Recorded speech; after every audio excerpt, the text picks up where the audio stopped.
The Mouse. A woman falls prey to her lover's darker side and is forced to obey his wishes, even if it costs her her life. Fade in. Exterior, abandoned planetarium, night. Moonlight bleeds through the overgrown canopy, dropping light here and there down the side of the abandoned planetarium. Nikki Barrett, 30s, stealth powerhouse hidden under a small-framed girl-next-door exterior, edges around the outside of the decaying planetarium, being careful to stay out of sight. The windows and doors, boarded up securely, add to the overall menacing vibe of the decrepit building. Nikki pops in AirPods and pulls out her phone. She taps at the screen. Daniel, damn it, pick up!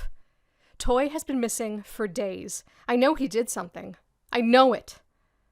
I'm at the old planetarium. She's your best friend, too. Come or don't. She stashes her phone and attempts to pull a board from the window. No luck. She tries another. It doesn't give. Interior, planetarium basement, night. Candles line the floor and crevices in the old stone walls. The stone appears to almost sweat in the shadows cast by the flames. The flickering light leads the way to a heavy wooden door with thick iron rivets through what looks like a medieval torture chamber. Footsteps. Whistling. A gloved hand reaches for the door. The hand belongs to Brock Graham, 40s, serious, stern, and capable for whatever comes his way. Carrying a tray of food and a single rose, shoves the door open.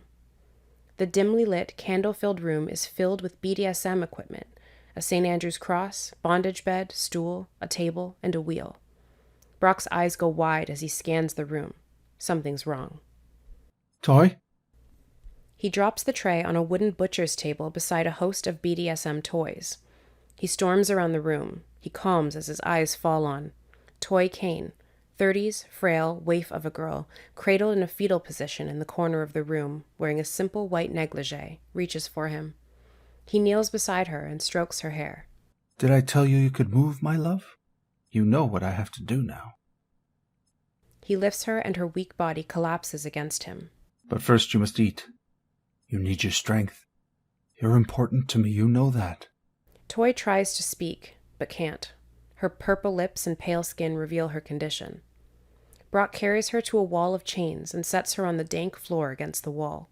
He straps her wrists and ankles in heavy metal restraints and kisses her lips gently. Toy tilts her head away from him, and he pulls her back. Your lips are mine.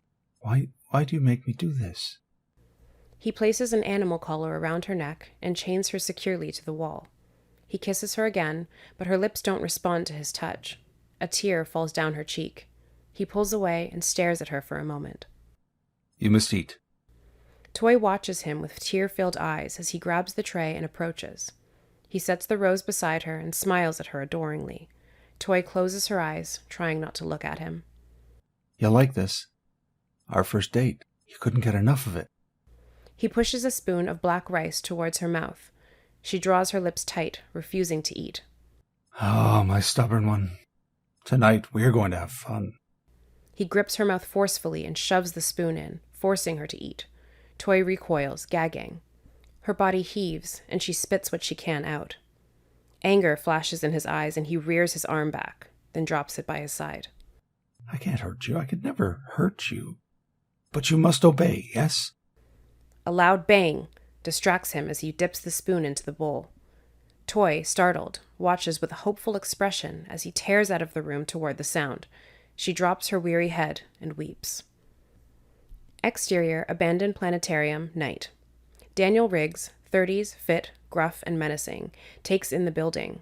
He glances at a Wrangler parked by the building with its headlights still on. He pulls out his phone and taps his last call, Nikki. Interior, planetarium basement, night. Nikki creeps in the room, scanning the array of toys and crevices. Horror and confusion meld across her determined face. Toy struggles to move, managing to let out a faint whimper. Nikki sees her. What the fuck, Toy?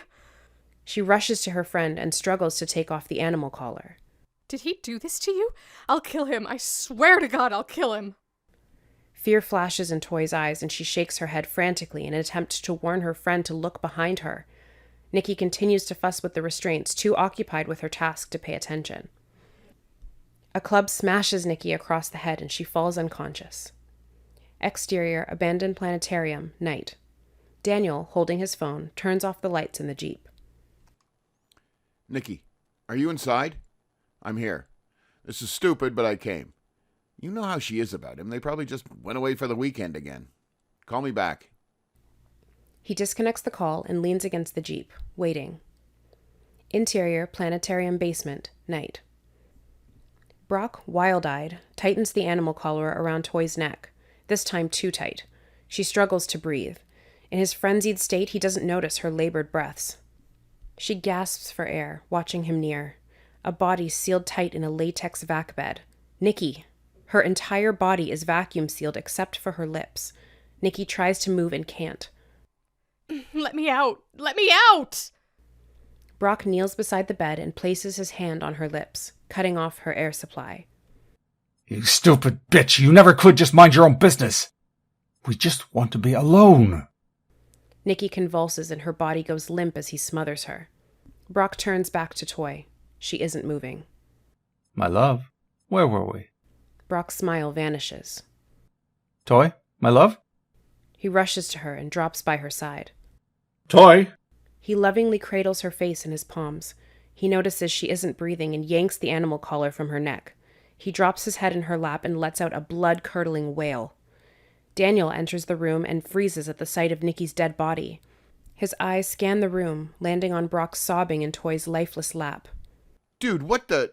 Daniel grabs a paddle from the butcher's table and runs to Nikki. He rips the bag open with his bare hands and clutches her head. Horror floods over him as he realizes she's dead. Brock, what did you do? Brock lifts his head. Rage fills his entire being as he charges Daniel. Daniel drops Nikki's head and rises, charged with emotion. With a single blow, Daniel sends Brock sailing to the floor, rendering him unconscious. His repeated blows guarantee he'll stay that way. Daniel races to Toy. He feels her pulse and tilts her head. She lets out a faint breath of air. Thank God. He takes off her restraints and lifts her. He glances at Brock as he leans down to Nikki. He drops beside her dead body, cradling Toy, and pulls out his phone. Fade out. The end.